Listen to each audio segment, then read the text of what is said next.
Hello, awesome fourth grade artists. Today we're going to be starting our next project.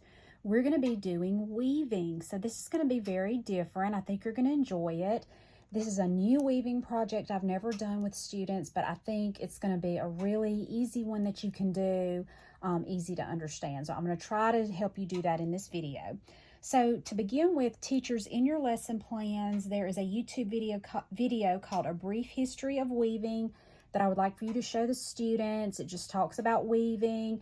And students, weaving is in so many things. It's in art, but it's also in our clothing, in textiles for our home, like rugs, we use weaving. So it's very important to our culture and many cultures. I wanted to show you some really neat weaving examples from a local artist named Kim Witt. She is from this area, actually, and she has art that is on display in places in Tupelo in art galleries, and I really love it. So she has woven all of these different pieces of yarn and fabric and straw and even little sticks to create these really unusual and unique pieces of art, and I really like it. This one, she has words on a piece of fabric. And then here's another one where she has used sticks and things that she has found around her home to create a really interesting piece. So weaving can be used for functionality for things that we wear, things that we use in our home, but it can also be used to create unique works of art that we look at. So we're going to be creating these round circle weavings, and we're going to create a loom using a piece of cardboard. So we're going to do some fun things. I've got some pom-poms that you can add extra. I've got beads. So I'm just going to show you how to begin with. So to start with, everybody is going to get a round cardboard circle. It's white on one side, cardboard on the other. We're going to want our cardboard to be the side we're weaving on. So we're going to put it on the back. And you're going to put your name label somewhere sort of in the center so you'll be able to see it, okay? Then we're going to use a template. I've made these templates for everybody, and you'll just have to share them, let everybody use one. You're going to sit it directly on top of the white side of your cardboard. Hold it down real still, and you're just going to mark a straight up line from that middle point. See how these are triangles? You're going to make a straight line from the point to the edge of your cardboard disc, all the way around. Make sure you get every one. Before you move it, look it over and make sure you got all of them. And then you should have these lines. Then you're going to take a pair of heavier scissors. Teachers, if you feel like you need to help, you're just going to cut as long as that line is. You don't need to cut any further. So teachers, you might want to help with this part if you feel like the students are going to cut too far, because they all need to be about the same.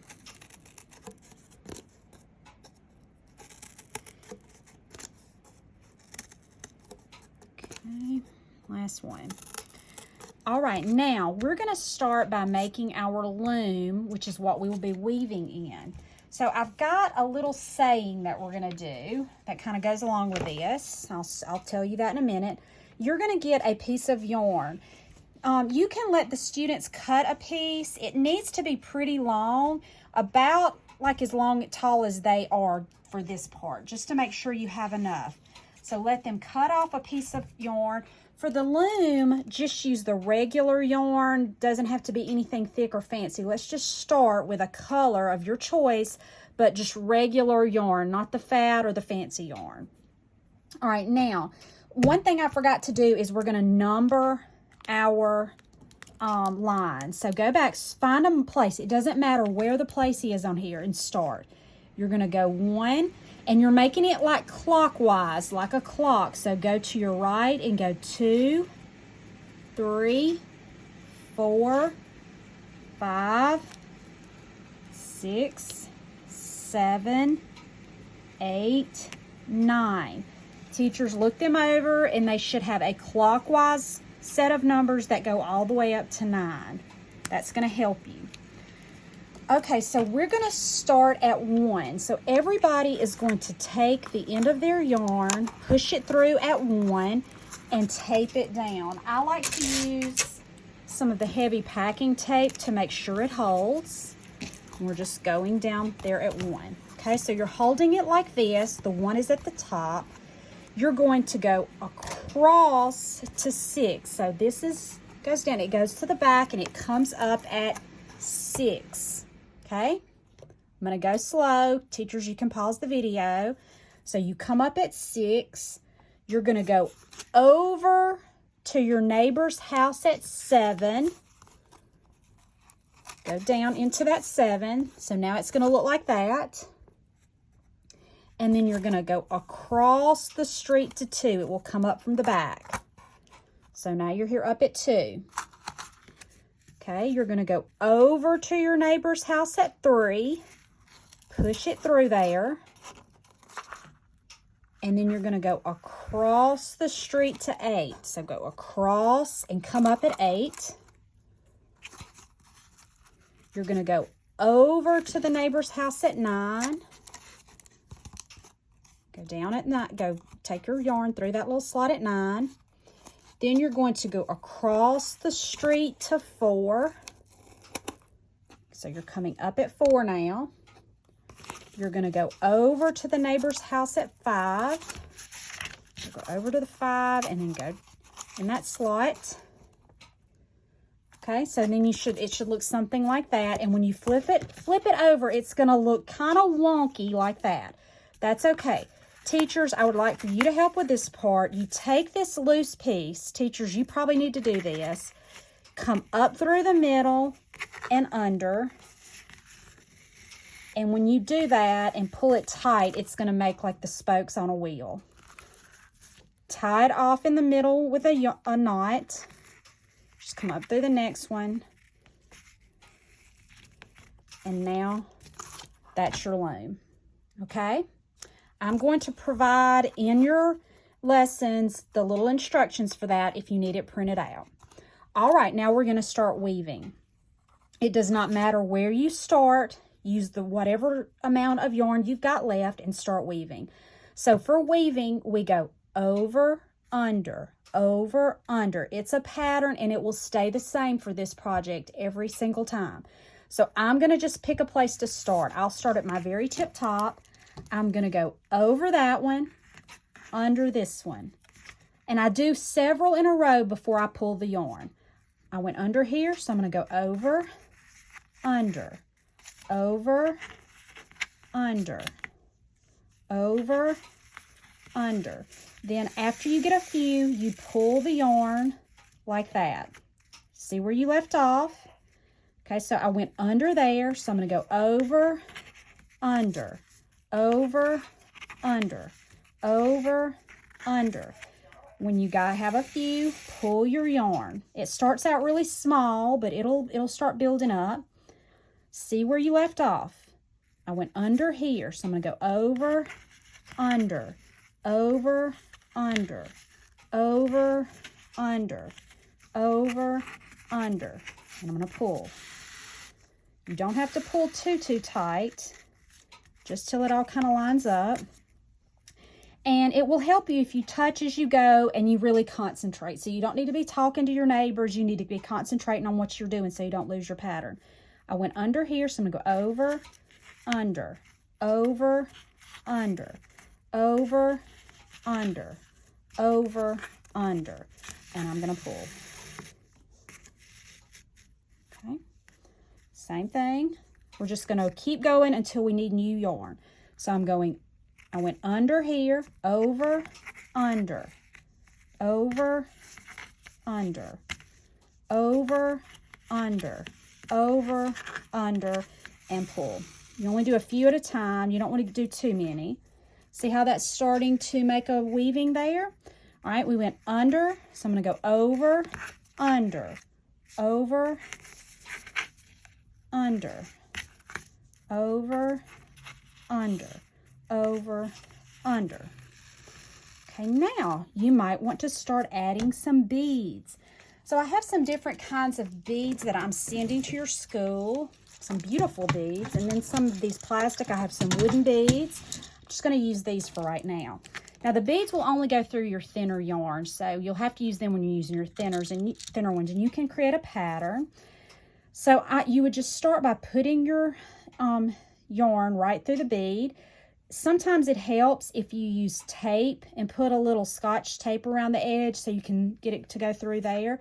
And you would just add a bead and keep weaving. So the last one went under, so I'm going to go over, under, and I pull it, and I'm going to add another bead. Maybe I'll do a different color this time. Mine's gotten a little frayed on the end, so I'm just going to clip that just a little bit so it'll go through. But like I said, you could use tape. See, I put the bead. Now I have to be keeping up with what I'm doing now, so I just went under, over, under, and then I'm going to put another bead. Can y'all see? I think I'm doing that not on the camera. There. Went under there, so I'm going to go over, under. You have to kind of slow down what you're doing when you put the beads on. And let's see, I'll get a blue bead. Okay. And then I'll go over here and under, and I'm going to put one more bead. So that kind of finishes out like in a circle.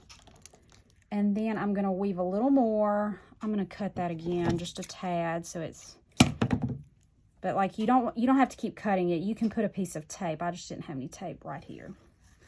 Okay, so that's all the beads I'm going to add for now. You can go back later. And I'm going to get ready in a moment because I'm running out of yarn. I'm going to show you how to change to a different color. So I'm going to go over, under,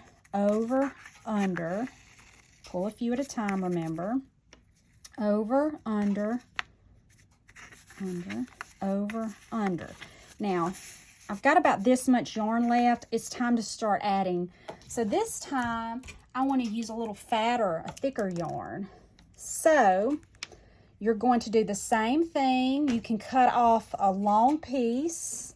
So I'm over here. You can't see me cutting, but I'm cutting off a long piece of this pink.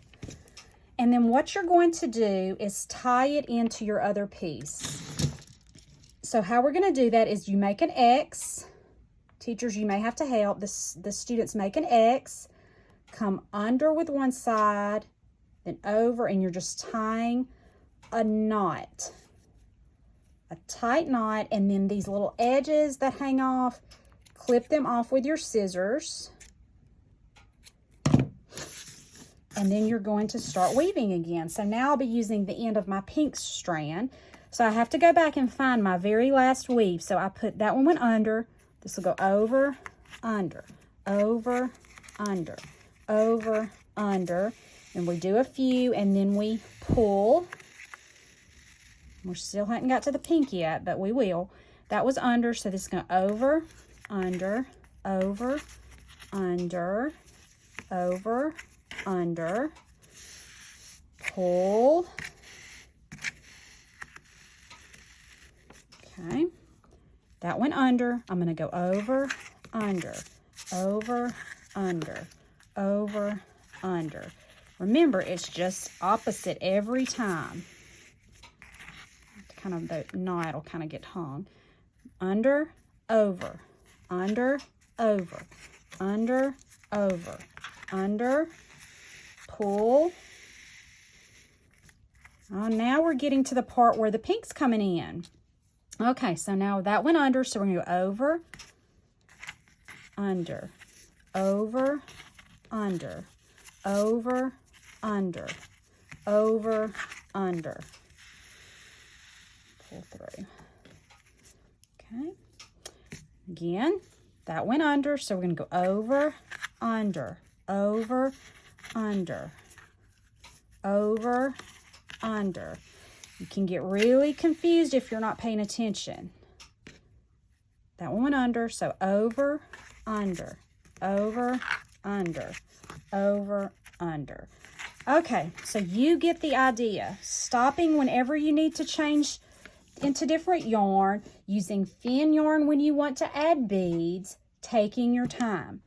You are going to weave until you get all the way to the edge. So yours, I really wanted to make these a little bit bigger actually. So you will go, teachers, make sure they go all the way to the end, really close, so they'll have a nice full weaving and not just a little bit in here. They'll look really nice when they're displayed. Then after that, if you would like, you can add some of these pom-poms. So those are just added with hot glue that only your teacher is allowed to do. She can squirt it and help you with that, but only teachers are allowed to use the hot glue gun. You see this one, I didn't put any pom-poms, but I did on this one. So you get to be creative and kind of, you know, make this your own unique piece of art. So I cannot wait to see what these are going to look like. Take your time, think about using bright colors and how the colors mix together that you use, how they all look and come together. And I will see you next time. Bye.